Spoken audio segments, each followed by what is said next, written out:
dan Patrick Kluivert bersama asistennya Alex Pastoor sedang berada di Belanda, dan mereka sekarang siap untuk melihat kemungkinan penambahan pemain-pemain untuk dinaturalisasi. Artinya kalau bisa saya tangkap bahwa Patrick Kluivert ingin menambah itu di tengah dan depan. Tapi kita belum tahu memang siapa nama-nama yang akan dia panggil. Tentunya ada koordinasi yang baik di antara Kluivert dan juga dengan Alex Pastoor, termasuk Dani Lansat yang berada di Belanda untuk melihat siapa-siapa nama-nama yang bisa mereka usulkan, dan pasti akan berhubungan tentunya berbicara dengan Ketua Umum Pak Erick Thohir, karena di sana juga ada penghubung kita ya, Irfan Bahdim yang ada di sana, untuk bisa dengan cermat. Karena ini penambahan pemain dirasakan sangat perlu untuk timnas kita di bawah pimpinan Kluivert, dan dia sudah berjanji ingin yang terbaik, termasuk dengan Pak Ketua. Pak Ketua juga ingin mempersiapkan ini, kan dia sudah bilang secara bagus, harus matang ya, karena kita tidak perlu takut mau bermain dimanapun. Undian itu akan berlangsung di Kuala Lumpur 17 Juli. Di sana kita akan melihat di mana posisi kita untuk bisa bermain. Yang pasti kita dengan Oman kan di pot 3 akan berbeda tentunya. Untuk melihat memilih lawan, tidak akan bertemu. Kemungkinan kita ada Qatar, ada Arab Saudi, Uni Emirat Arab, dan Irak ya akan menjadi lawan kita di putaran keempat. Nah, untuk mencapai ke sana pada bulan Oktober, maka Kluivert harus mengisi posisi-posisi yang dia lihat perlu. Karena pasti ya itu di tengah dan depan untuk dia bisa ambil pemain-pemain ini. Yang sudah lalu-lalu kan udah beredar banyak lah pemain-pemain. Teman-teman pasti sudah tahu lah berseliweran, tapi kan sampai saat ini kita belum memastikan siapa yang akan datang. Mulai dari Jairo Radalwel, Emiliano Jonathan, ada yang berkembang dengan di depan, ada Mauro Silstra, banyak lah nama-nama itu sudah muncul.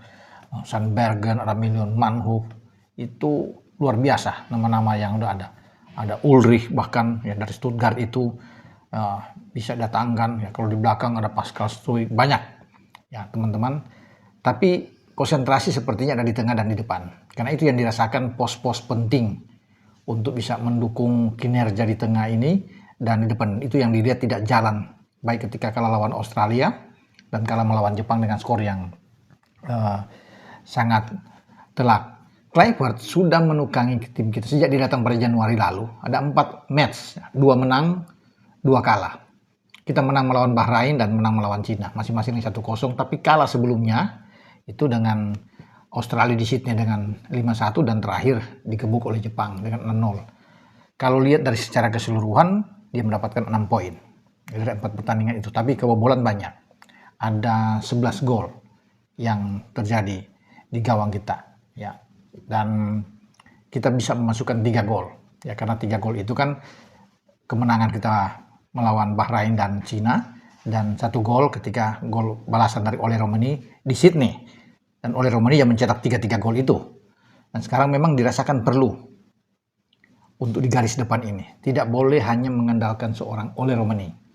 Makanya Kluivert sedang mencari ya, siapa yang pas, yang pantas, tentunya juga dengan Alex Pastoor yang melihat dengan cermat pemain untuk bisa ada di depan dengan Ole Romani. Kita memang punya Ragnar Oratmangun yang sekarang sedang kena virus dan sakit. Semoga Ragnar cepat sembuh ya, dan dia bisa beraktivitas kembali, dan mungkin akan dipersiapkan di bulan September ketika kita melakoni FIFA Match Day, karena kita akan menghadapi tim-tim dari Timur Tengah sesuai dengan calon lawan di putaran keempat.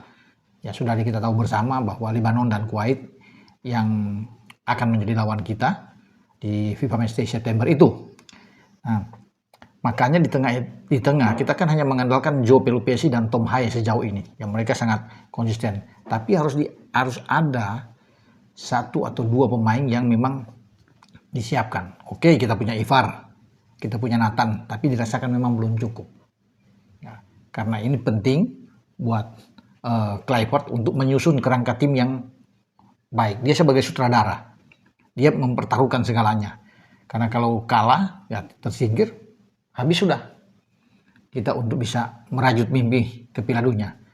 Kalau kita tidak langsung lolos karena ada 2 jatah lolos masing-masing sebagai juara grup kan, yang terbagi 2 nantinya dalam undian di tanggal 17 itu.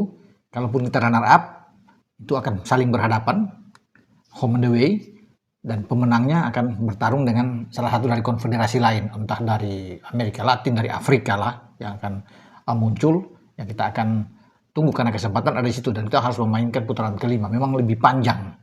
Ya. Kalau di putaran keempat, kita tahu bersama, Qatar dan Arab Saudi sudah menjadi tuan rumah. Mereka seperti diuntungkan lah dalam tanda kutip karena mereka sebagai tuan rumah. Tapi kan ini juga belum jaminan.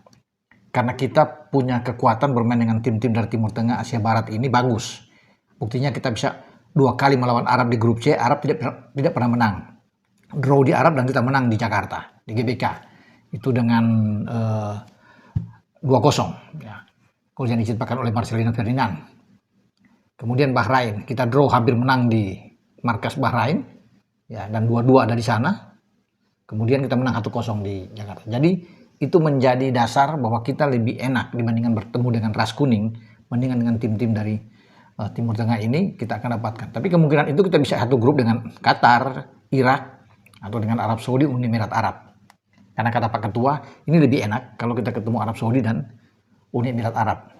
Belum ada aturan yang mengatakan bahwa ketika kita satu grup di grup C dengan Arab Saudi itu akan terpisah, tidak lagi bermain dengan Arab Saudi. Nggak ada, aturan itu belum ada, sehingga memungkinkan kita itu bertemu kalau dalam undian nanti dengan Arab dan Uni Emirat Arab, atau dengan Arab Saudi sana dan Irak kita bisa ketemu.